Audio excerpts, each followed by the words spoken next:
Harry's wife. He's brainwashed. Hello, I'm H.G. Tudor.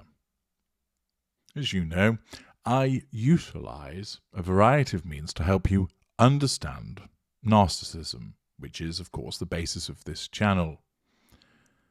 I explain to you what narcissists are, how we operate, how we see the world, how we see our victims, the manipulations that we use, why we cannot be cured, why we have a particular outlook, why we pick certain people.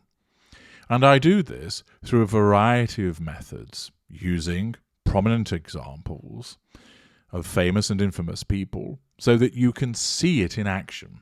Many people explain that they find it very useful to have the hypothetical circumstances played out with real-life examples of individuals who are narcissists and their interactions with other people who are their victims. They find this brings it all to life, so to speak. As you know from my substantial body of work, over 3,800 videos, the vast majority of which are about narcissism in itself. And then there are others which touch on famous people, including, of course, Harry's wife, because she's such a prominent example, and so many people have an interest in her for a variety of their own reasons. One aspect, of course, that's been more prominent as of late is the impact that she's had on Prince Harry. Prince Harry is the intimate partner primary source.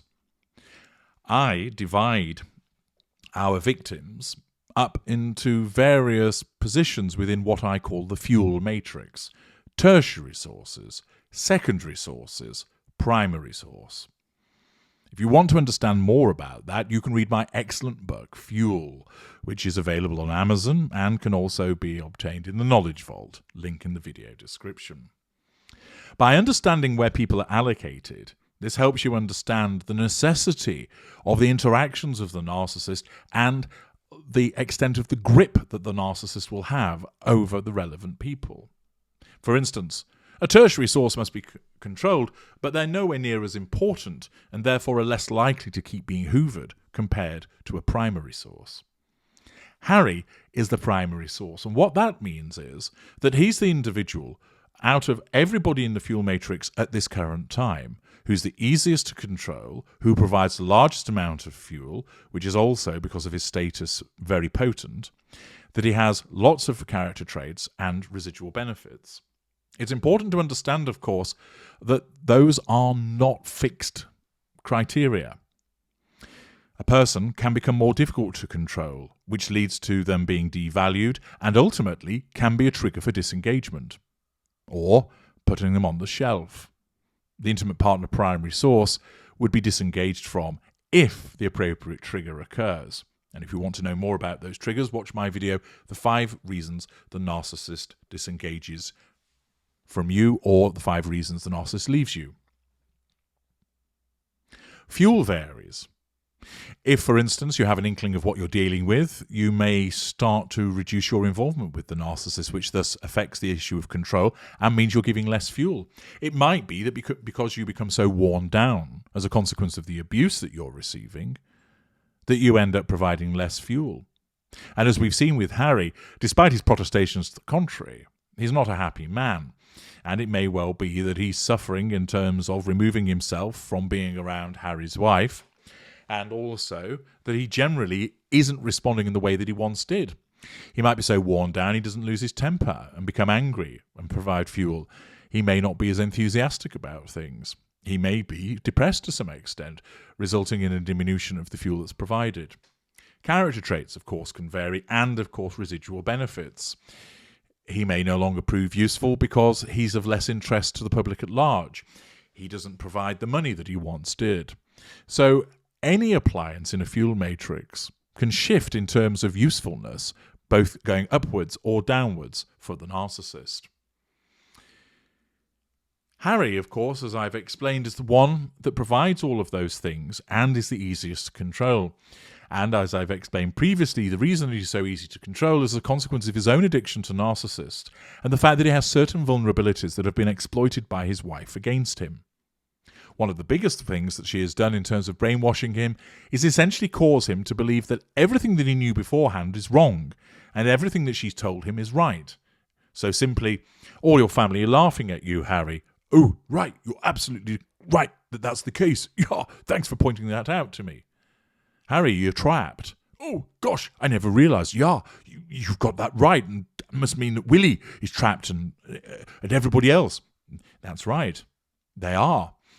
And so she's caused him, as a consequence of drawing him in, giving him plenty of spicy poontang, being supposedly compassionate towards him, listening to him, and then starting to suggest to him that he's wrong about everything that he ever knew, causing him to turn against his own family and not to be bothered about meeting hers.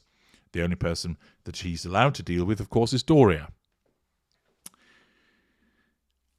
Harry thus becomes brainwashed, and you can see that the way that Harry was pre-Harry's wife is utterly different to the way that he is now. And there'll be those of you who have dealt with narcissists who will have seen that perhaps in yourself, but more usually been able to pick it up in people that you know, and you think to yourself, they can't see it. They used to be outgoing and fun, and we used to spend lots of time together, and since X has come on the scene, I hardly ever seen them. They have turned against me or members of their family. They put forward what this person is saying and have a slavish devotion to them. They have drunk the Kool-Aid. It's evident that Harry has been brainwashed, and invariably our victims are, because we brainwash our victim to accept that we're amazing and wonderful, and to believe everything that we say, even where we're telling lies. We also cause that individual to be brainwashed so that an objective analysis of the evidence shows that they're being told lies, that the activities of the narcissist are problematic, but they don't accept it. They always believe what we have to say. They think that anybody else is interfering, that they are the problem. And it's not, of course, just me that has identified the fact that Harry is brainwashed. According to an article by Markle, the headline reads, "Former Princess Diana bodyguard thinks Prince Harry's brainwashed by Harry's wife." There are two sides to the entire saga of Harry's wife and Prince Harry against the royal family. One is the version the Duke and Duchess have been telling the entire world through various different media, assertion of control. Some people agree with them, but many more are beginning to think everything was planned by her. In England, even more serious media outlets such as Sky News or the BBC have already presented evidence that Harry's wife has been planning this all along. They are convinced that Prince Harry has been brainwashed by his wife in an effort to dismantle the royal family completely. At first glance, this all seems like extreme conspiracy theory material that only tinfoiled hat people will believe.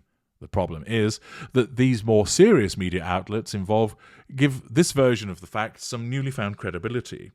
Former Royal Protection Officer Ken Worf spoke to Sky about the suspicions he has about Harry's wife and how Prince Harry might be victim of terrible manipulation. Well, there's no might be, he absolutely is.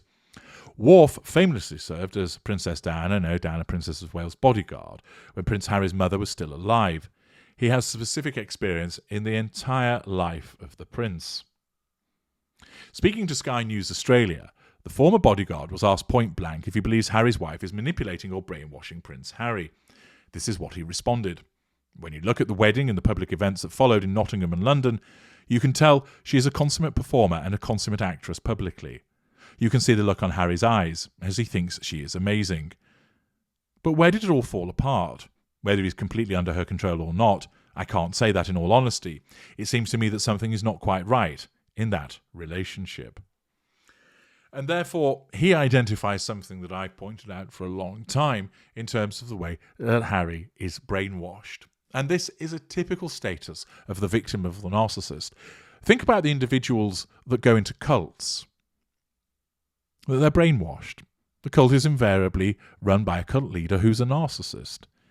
And therefore, in order to absorb those people, those individuals have to be brainwashed to a particular way of thinking. As I've explained in my separate video, he is in a cult. That's what's happened to Prince Harry, and that's what we do with all of our victims, especially those that are the higher up in the hierarchy, namely the intimate partner primary source, and certain secondary sources. We cause people to become a cult member, believing what we have to say and rejecting anything to the contrary. And this is what has happened to Harry. He has been brainwashed, and former Royal Protection Officer Ken Wharf has seen this, as do many other individuals. And this is the default setting of a primary victim of a narcissist. They must be brainwashed so that we can control them. They must be brainwashed so they accept what we say. They must be brainwashed so they reject any supposed interference from other people to correct them as to what they are dealing with. I'm H.G. Tudor. Thank you for listening.